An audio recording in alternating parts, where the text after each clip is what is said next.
భార్య: మీరు ఎప్పుడు నా ఫోటో పర్సులో పెట్టుకుంటారు ఎందుకండి? భర్త: అదేంటో నీ ఫోటో చూస్తే ఎంతటి సమస్యనైనా ఎదుర్కోగలననిపిస్తుంది. భర్త: దేవి, ప్రొద్దున చేసిన ఉప్మా ఎవరి వద్ద నేర్చుకున్నావు? మీ అమ్మగారి వద్ద. ఏం, నాదా అంత బాగా నచ్చిందా?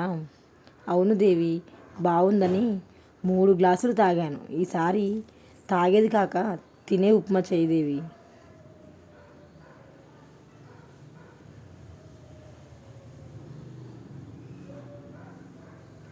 ఒక సందర్భంలో భార్య: నా మాట ఎప్పుడు విన్నారు గనక భార్య మాట అంటే లెక్కలేదు మీకు.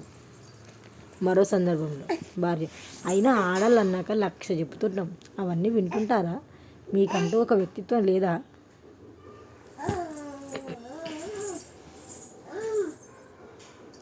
ఏమండి, మీకు రాణి అనే ఆమెతో ముందే పెళ్ళైందట కదా, ఆ విషయం నా దగ్గర దాచి నన్ను మోసం చేశారు.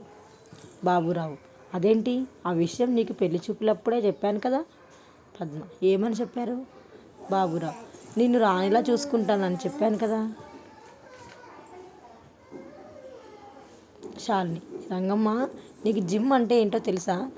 రంగమ్మ: తెలుసు అమ్మగారు. శాలిని: అవునా, జిమ్ గురించి నీకేం తెలుసో చెప్పు. రంగమ్మ: ఏముందమ్మా, నేను మీ ఇంట్లో చెమట పట్టేలా కష్టపడి పనిచేస్తే మీరు డబ్బులు ఇస్తారు.